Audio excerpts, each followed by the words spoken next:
based on all available data right now, it appears Bernie Sanders is surging. So I have some stories to share here, some polls to share.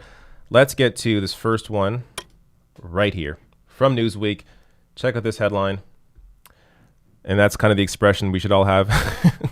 Bernie Sanders best on healthcare, the economy, environment, and immigration in new 2020 poll. So this is exactly what it sounds like.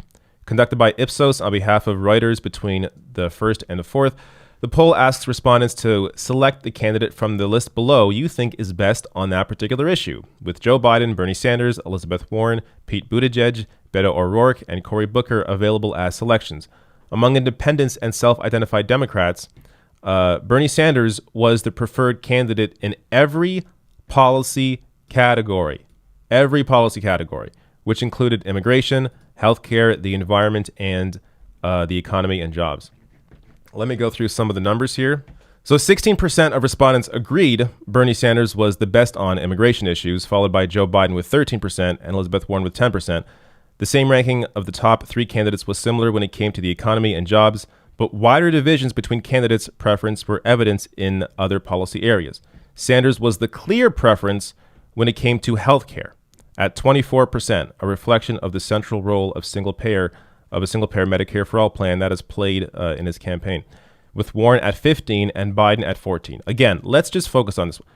Bernie, 24%, way ahead of Warren and Biden, almost 10 above Warren, almost 10 above Warren and 10 above Biden. Sanders was also substantially ahead when it came to environmental issues, such as the Green New Deal, polling at 20 percentage points to Biden's 12 and Warren's 11. So you have, look, I don't put a lot of stock in most polls, to be quite honest with you. Even in this one, I don't put too much in it because I think Bernie's actually much higher in these numbers. And that's because most polling looks at registered voters, looks at existing Democratic voters, and largely leans older in generations. A lot of young people don't answer their phone. A lot of young people, when you look into the data on these polls, are not polled in this data. So when you have Bernie's support, which I'm also going to get to in a minute here, being massive among the youth, that is really going to impact this race, especially with the generation that wasn't able to vote in the last election in 2016, but can vote now. And when we're looking at, which we're going to look at here, the increase in young voters coming out, and we apply that potentially to the primary in 2020, it's going to be a massive difference here. So check this out. This will have an impact on the election if these young voters come out. 18 to 29-year-olds turnout plus 300%. So this is early voting turnout in Virginia 2019 versus 2015. Young voters, the most here, 300%, up 300%. That is unprecedented. I mean, if you have followed politics for, over 10 years or more, young people don't come out to vote generally. These new generations are different. Millennials now are coming out to vote more, and Gen Z especially, incredibly engaged in politics. So this is only increasing. The younger generations are way more engaged, and that will have an impact that you're not seeing in polling right now, as a lot of polls don't poll younger generations, or as much, I should say, as existing voters. So let's look at some other data here. So this is a national poll from Monmouth. So this may not look like much. Biden 23, Warren 23, Sanders 20. But if you dig into the numbers, you see that indeed Bernie Sanders jumped 5 points in this poll while Biden and Warren both dropped. So Biden dropped from 25 to 23. Warren dropped from 28 to 23. Bernie, 15 to 20. So again, showing a surge for Sanders. Here's another data point to show that young support is being boosted.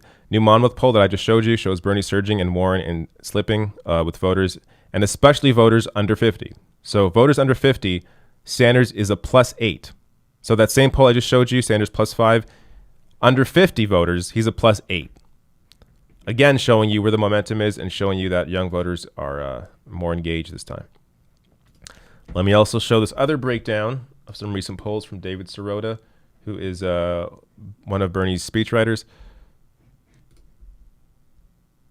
So polls in the last 10 days, national polls, NBC, Wall Street Journal, Bernie +5, Monmouth, Bernie +5, Fox, Bernie +2, Iowa, Quinnipiac, Bernie in tie for first, New York Times, Siena, Bernie in tie for first, New Hampshire, CNN poll, Bernie in first, early states, Morning Consult, Bernie is a +4. The Bernie Sanders campaign is surging right now, and this is not a headline you're going to hear if you tune into Chuck Todd, especially Chuck Todd. He's not going to talk about this. But wait, there's more. Yes, you thought I was done. I'm not done. As Emma Vigeland tweeted out here, of the dozen Democratic candidates on October's debate stage, Bernie Sanders has raised the most money from women since he announced his presidential campaign, with at least $17.1 million, about 40% of his funds coming from women. So let me go a little deeper here. Oh, wait, that's another piece. Let me actually click on this link because I saw the graph here. So you can see with women here, he is doing better than everybody else. So you got Bernie here. So the dark bars are from women, and then male is from men, the lighter bar. Look at that. Higher than anybody else in the race, including Donald Trump. So Donald Trump only beats Bernie barely with men. This is over. So this is 2019. So the whole year. So Trump leads everybody with donations from men. Bernie leads all Democratic candidates with men and women. But there's more. One more thing I want to share. This is Bernie's electability. So I saw this piece yesterday, and this is a great story. Leftism isn't very appealing to non-voters, but Bernie Sanders is. Now, this is something I speak about often. People attach labels or attach different values to different labels. So what might mean liberal or conservative or moderate to you is not what liberal, conservative, and moderate means to other people.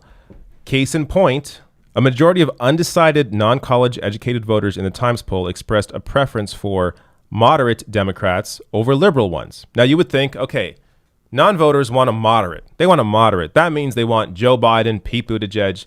That's who they want. Well, keep reading. But also for single-payer health care and a fundamental systemic change to American society.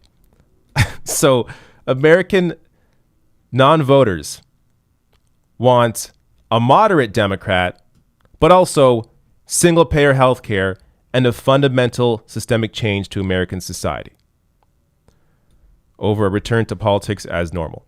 Non-voting Democrats espouse the same idiosyncratic preferences. Notably, undecided college-educated voters in the Times survey were hostile towards single-payer health care and more disposed towards a return to normalcy than fundamental change. But only 35% of undecided voters in the poll were college-educated.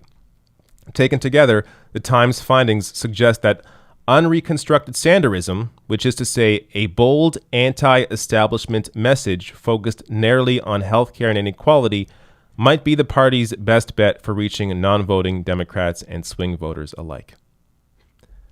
That's the Bernie Sanders message. Anti-establishment, focused on healthcare, focused on inequality. This is how you win. So remove yourself from dumb labels like moderate or conservative, or I should say remove yourself from the reporting on those labels where MSNBC will report, well, most Americans poll themselves as moderate, so clearly they want Joe Biden or Pete Buttigieg. No, because obviously people attach different values to different words. So As you see here, moderate non-voters want single-payer healthcare and a fundamental change to American society. They want Bernie Sanders. This is how you win.